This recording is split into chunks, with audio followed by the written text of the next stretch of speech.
Buenas tardes, queridos estudiantes. Bienvenidos a una clase de ontología. Estamos estudiando el tratamiento que da Aristóteles al no ser y estamos viendo que para Aristóteles hay una separación entre verdad y realidad, que hay verdades que no tienen un correlato en la existencia. Y vamos a terminar este acápite añadiendo algunas dificultades que señala Lorenzo en contra de esta visión aristotélica. A ver, pero resumamos lo que hemos visto en este acápite. Yo les puse el ejemplo de el pizarrón es blanco. En el texto de Lorenzo tenemos ejemplos como un hombre es músico o que Clinias está sentado.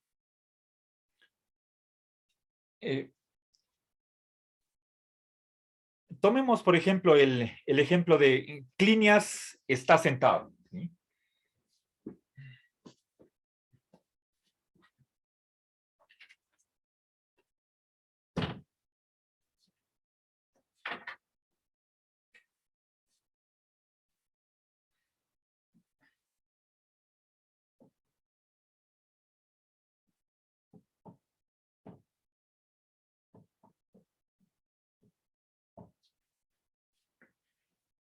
Bien, tenemos por una parte una... Bueno, empecemos diciendo que estamos ante una oración. Entonces, para mayor claridad voy a encerrar entre comillas.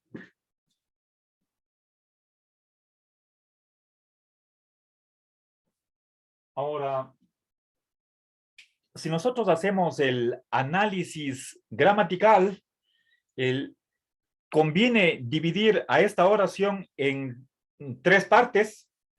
Tenemos el sujeto, y digamos, aquí tenemos un verbo copulativo y finalmente un atributo. Esto es a nivel del lenguaje.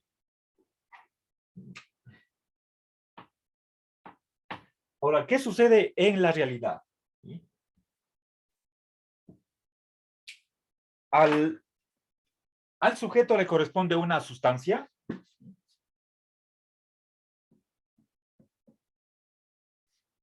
Al atributo le corresponde un accidente. En este caso es una posición de sentado, ¿sí?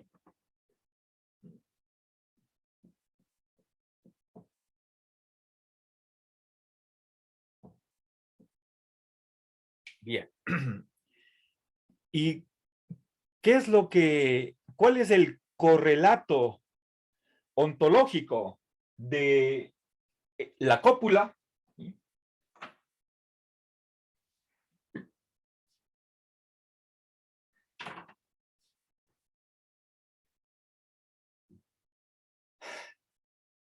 A ver, Aristóteles dice que en la realidad están combinadas o combinados clinias y este accidente de estar sentado. Ahora, quiero ahondar un poco más en si es que en primer lugar corresponde o no en la realidad algo al verbo copulativo, ¿sí? Si es que hablo de un correlato ontológico, como es el caso de la sustancia y el accidente, ahí no cabe duda. Pero pongamos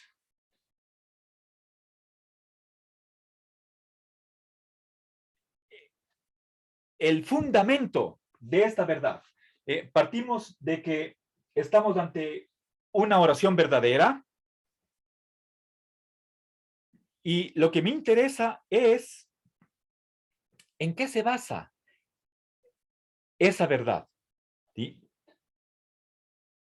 Para Aristóteles, lo único que existen son o una sustancia o una cualidad o una cantidad, una relación, etcétera. Estas son las categorías.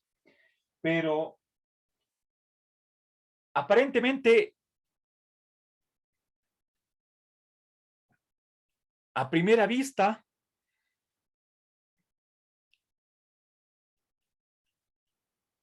el fundamento de esta verdad es clinias sedente.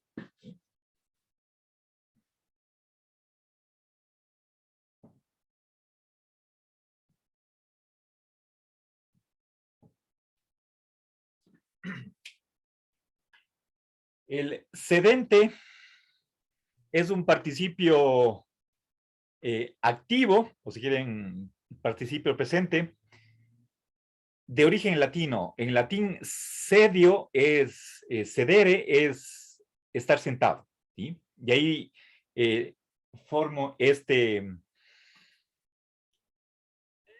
participio que hace las veces de adjetivo. Y pongo aquí en la mitad un guión para decir que están combinados la sustancia y este accidente, formando clínica sedente.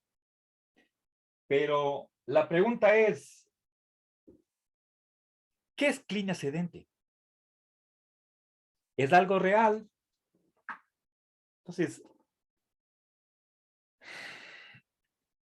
Aristóteles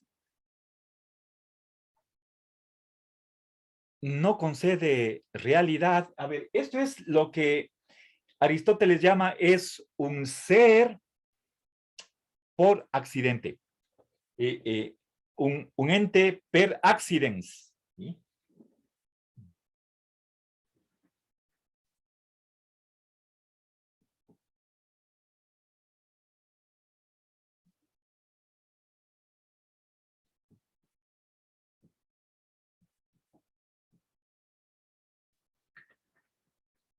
Ente por accidente. Es decir, tiene un cierto tipo de ser, ¿sí? Es un ser en cierto modo.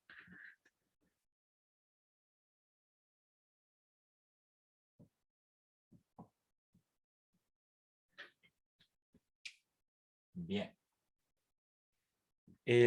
Quizás para mayor claridad, permítanme que ponga unos guiones para unir esta expresión.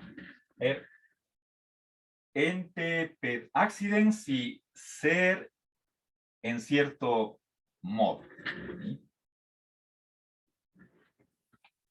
Bien, ya voy a explicar por qué pongo estos guiones más luego, enseguida.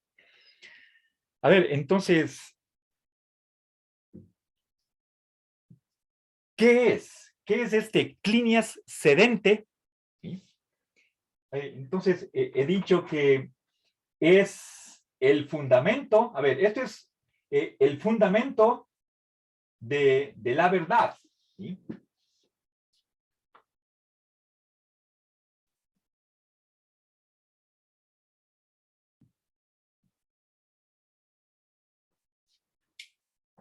Pero no es el correlato, ¿sí? A ver, cuando hablamos de un correlato, estamos pensando en los dos términos de una relación. Por ejemplo, si es que digo, Faustino Rayo mató a García Moreno, Gabriel García Moreno. Tengo ahí la relación de matar a. Esa relación está vinculando a, por una parte, Faustino Rayo y por otra parte a García Moreno. Tanto Faustino Rayo como García Moreno son los extremos de la relación. Eso se llaman unos correlatos. Ambos son reales, están unidos por una relación.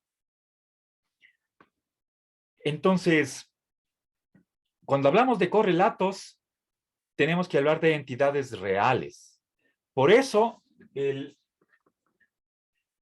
ahora, tenemos una oración verdadera, y tenemos la verdad de esta oración, y la oración es algo lingüístico, y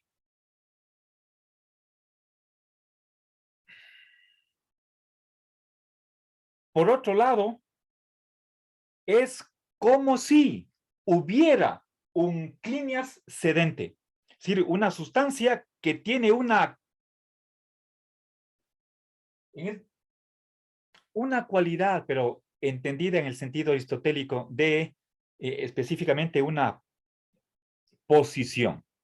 Una cosa es estar parado, otra cosa es estar acostado, pero clinias está sentado, esa es una posición. ¿En qué posición está? Inclinado, etcétera, etcétera. ¿Sí? Está sentado. Ese es un accidente, el estar sentado, que se da en clinias, pero y se supone que están combinados, clinias y por otra parte su estar sentado. Pero si nos preguntamos, ¿existe o no existe clinias sedente? ¿Sí? A ver,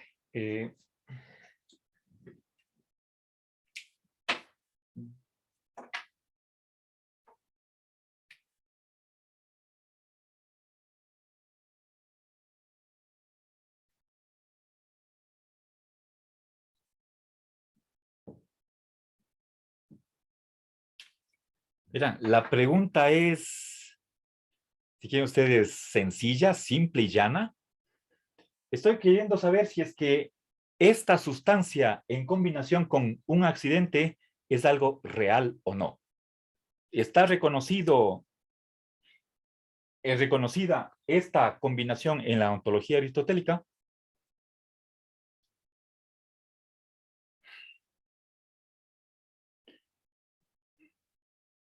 A pesar de que la pregunta es simple, directa, Aristóteles no nos da una respuesta igualmente tajante.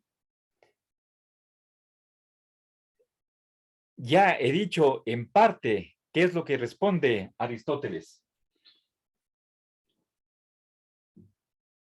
Pero la respuesta no es simplemente con un sí o no, sino que es una respuesta cualificada.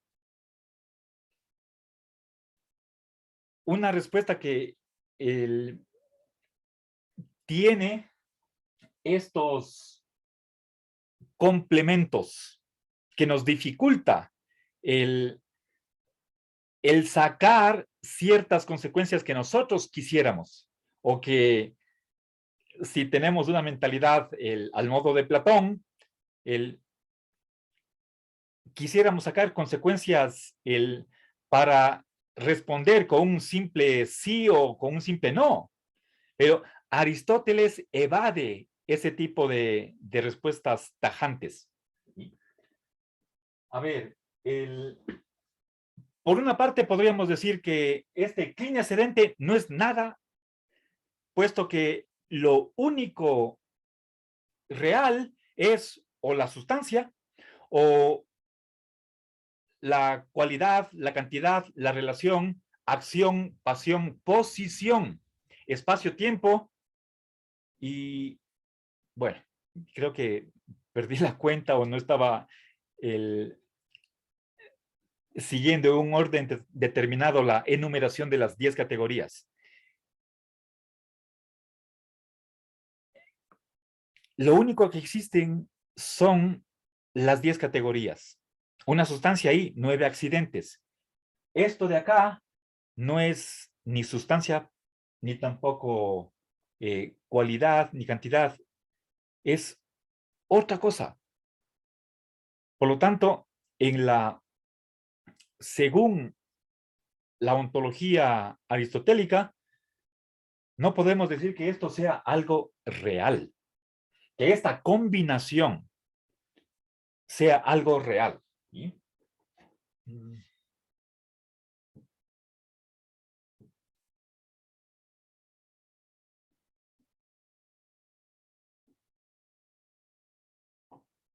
Bien, entonces estoy poniendo ahí la razón por la cual Aristóteles rechazaría la respuesta afirmativa, o más bien directamente se inclinaría por decir que no existe.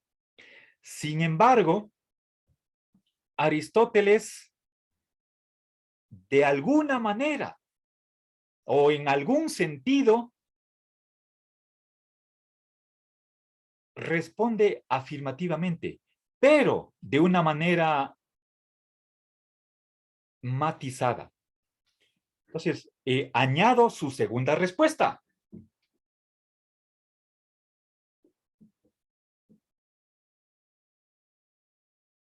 Y es lo que he indicado acá. Ahora, ¿qué significa un ente por accidente? O si existe en cierto modo, de alguna manera. Estamos ante una ontología de los modos de ser.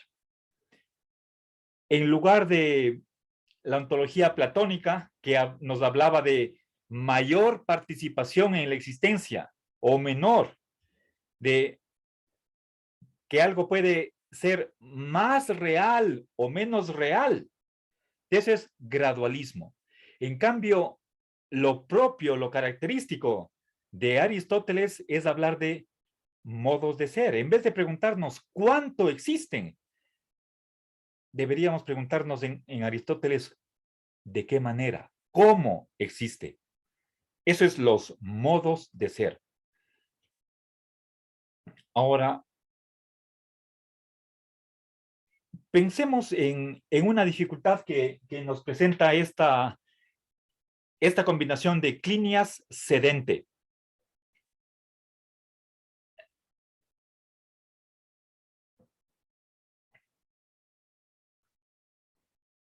Si es que nosotros pensáramos que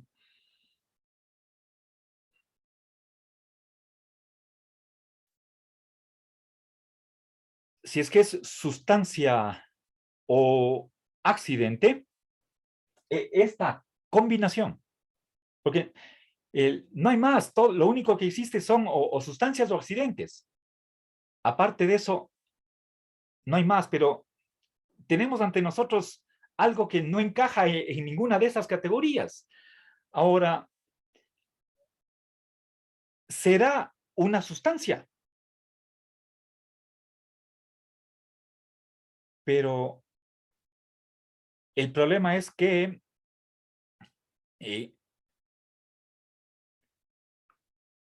la sustancia únicamente tiene características que son necesarias a ella. En cambio, la propiedad de estar sentado es contingente, no es necesaria a clinias. Por lo tanto, este añadido que está combinado con clinias, si es que clínia sedente fuera una sustancia, entonces tendríamos que admitir que necesariamente Cleanias está sentado, pero eso es inadmisible. En fin, esta es una dificultad que nos impide el ubicar a esta supuesta combinación o en alguna de las categorías. Ahora,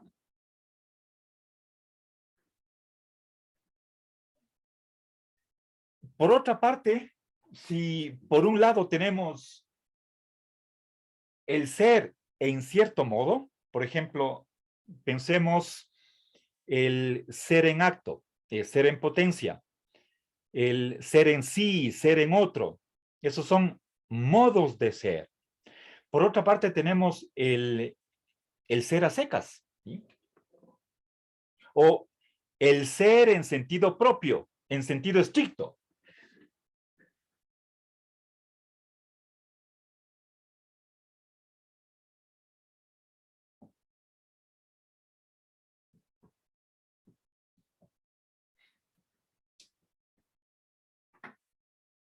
O el ser por antonomasia, como puede ser, por ejemplo, el de la sustancia.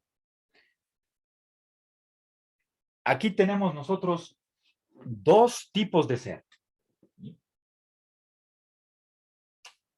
Lo que existe de alguna manera y lo que existe en sentido eh, propio. Ahora, Aristóteles explícitamente se niega a que nosotros saquemos la conclusión de que lo que es, en cierto modo, también es en sentido estricto. Entonces, no hay cómo pasar de el ser en cierto modo a ser en sentido estricto. ¿Sí? Platón, por la regla del cercenamiento, todo lo que existe de alguna manera, existe. Aristóteles se opone a que nosotros hagamos esa inferencia. Y eso es lo que podemos describir diciendo que Aristóteles rechaza la regla de generalización existencial. A partir de un ser así, no podemos sacar la conclusión de simplemente ser. No hay cómo. ¿Sí? Son dos cosas diferentes. ¿Sí? A ver. Es esta la razón, o sea, porque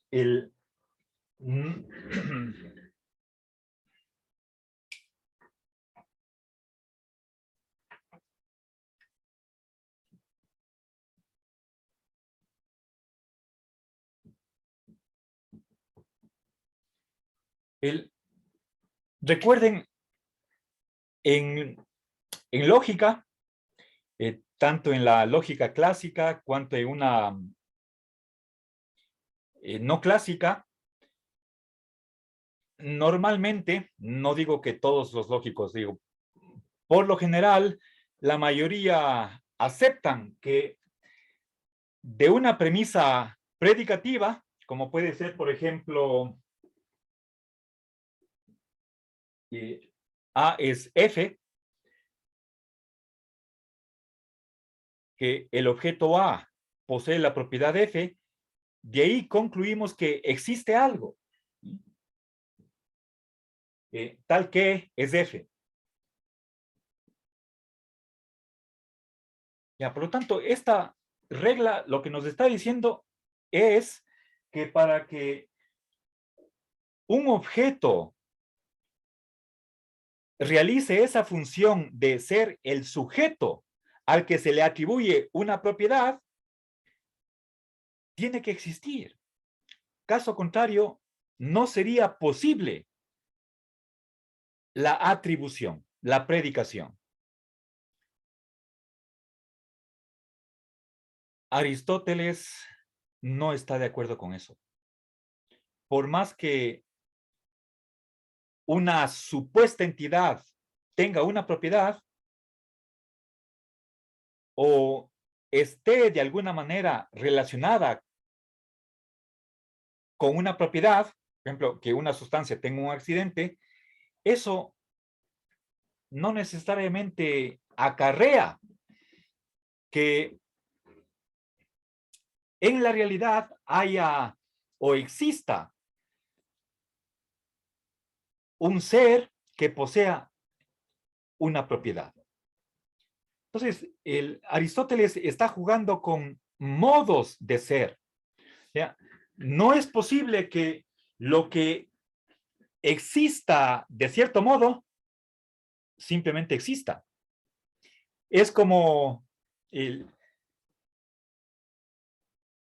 siguiente ejemplo que les voy a poner, más bien como una especie de analogía, que puede ser que no sea del todo adecuado, pero quiero ilustrar más o menos lo que está sucediendo en este punto con Aristóteles. Tenemos un oso de peluche. Ese es un oso en cierto modo, pero de ahí no podemos decir, por lo tanto, hay un oso. Igual que si es que digo, tenemos un castillo de naipes. De ahí no puedo concluir, tengo un castillo, que no es lo mismo. Una cosa es castillo de naipes, otra cosa es un castillo. ¿Sí? Entonces, más o menos eso es lo que está pasando en el caso de Aristóteles. Lo que es, de alguna manera, no podemos decir que sea, y punto. Sea en sentido simple y llano. ¿Sí? Entonces, esa es la teoría de los modos de ser. ¿Sí?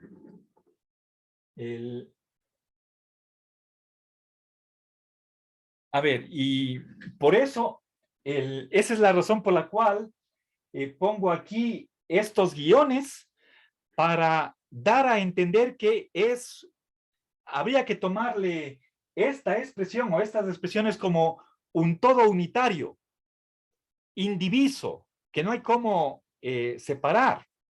Al momento de decir ente per accidens, no estoy diciendo ente, estoy diciendo un ente de alguna manera, pero de ahí no es lícito sacar la conclusión de que por lo tanto es un ente, ¿sí? Por más que sea ente en cierto sentido.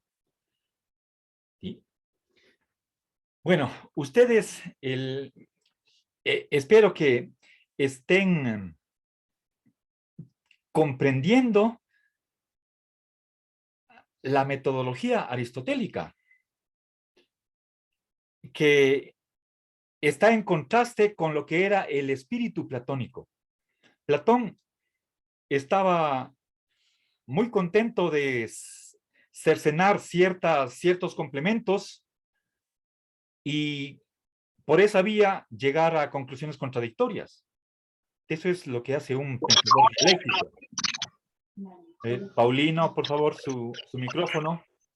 En cambio, para Aristóteles, para evitar llegar a conclusiones contradictorias, adopta el procedimiento contrario de añadir complementos que no se pueden cercenar, no se pueden eliminar, borrar, suprimir, con el objetivo de evitar la contradicción. Bueno, avancemos.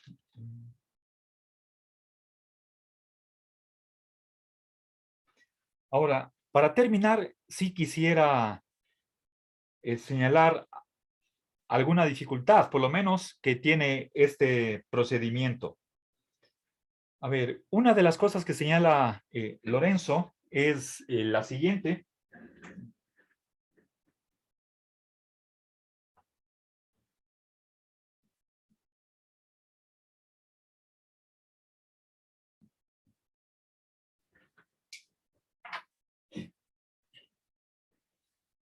Tomemos un personaje de la mitología griega, de entre las muchísimas que hay.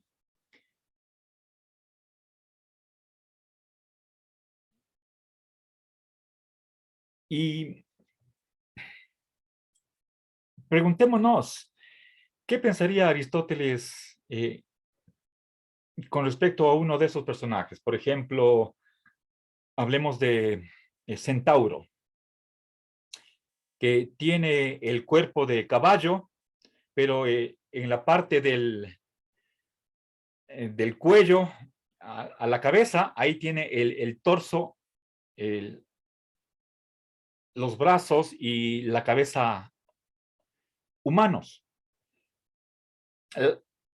Es una combinación, digamos, entre caballo y hombre. Ese y el resto de los personajes, según la creencia popular de la antigua Grecia, eran reales, eran existentes. Pero para Aristóteles,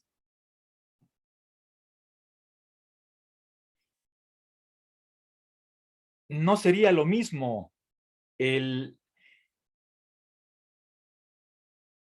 el afirmar que Centauro es mitad caballo, mitad humano, por más que eso sea verdad, de ahí no podemos sacar la conclusión de que, por lo tanto, Centauro existe, a pesar de que esa era la creencia popular de sus contemporáneos.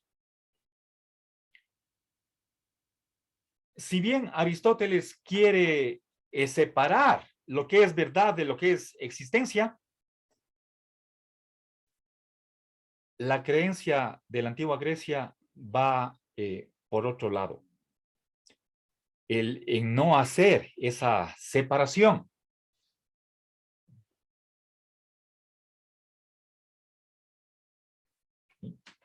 Entonces, bien.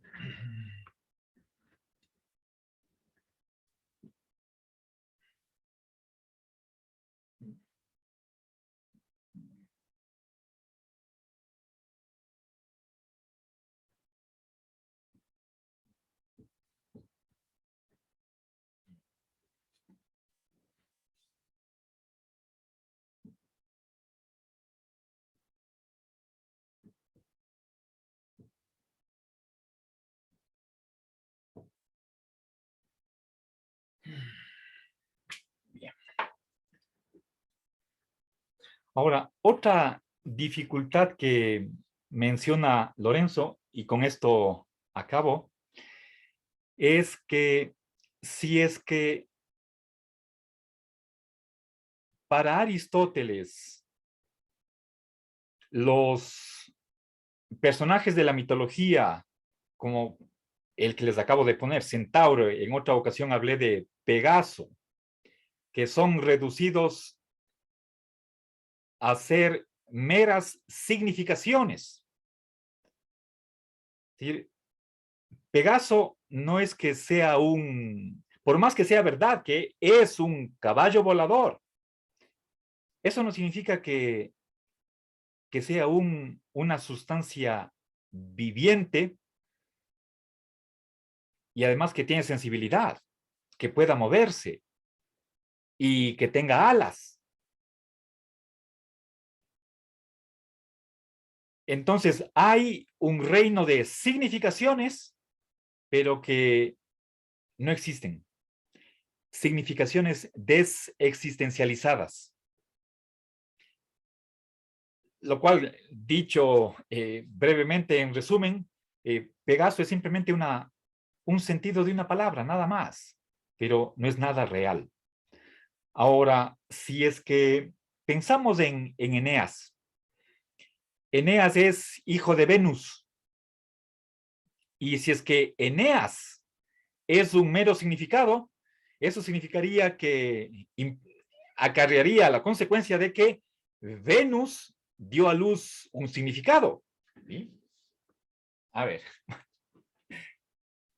eh, pongo en la pizarra esta consecuencia y con eso finalizamos la clase. ¿Sí?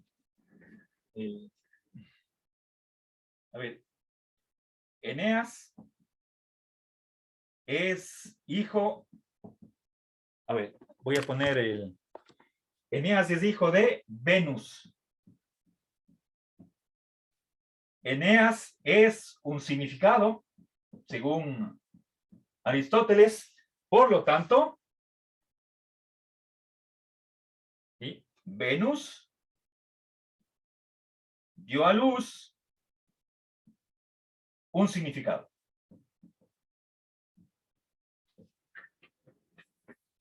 Bueno, y algo semejante se podría decir con respecto a Don Quijote. Don Quijote monta a Rocinante, pero Rocinante es simplemente un significado, ¿sí? Puesto que son entes de ficción. Conclusión, Don Quijote monta un significado. Bueno, con esto terminamos la clase. ¿Sí? A ver, pero solamente de ontología. Nos quedamos con